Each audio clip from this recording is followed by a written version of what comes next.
Qüvvə bir cismin digərinə təsirini xarakterizə edir. F hərfi ilə işarə edilir, vektorial kəmiyyətdir, dinamometr ilə ölçülür. Dinamometrin iş prinsipi Hooke qanununa əsaslanır. Qüvvənin vahidi Newtondur. Qüvvə istiqaməti, ədədi qiyməti və tətbiq nöqtəsi ilə xarakterizə edilir. Cismə tətbiq olunan qüvvələrin həndəsi cəminə əvəzləyici qüvvə deyilir. Cismə təsir edən qüvvələr eyni istiqamətdə olarsa, əvəzləyici qüvvə bu qüvvələrin cəminə bərabərdir. Əvəzləyici qüvvənin istiqaməti isə həmin qüvvələr istiqamətində olacaq.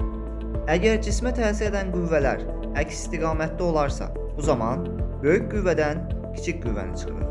Böyük qüvvənin hansı olduğunu bilmiriksə, modulda bu qüvvələrin fərqini yaza bilərik. Əvəzləyici qüvvənin istiqaməti isə böyük qüvvə istiqamətində olacaq. Qüvvələr bir-birinə perpendikulyar olarsa, əvəzləyici qüvvə həmin qüvvələrin kök altında kvadratlar cəmi düsturu ilə hesablanacaq.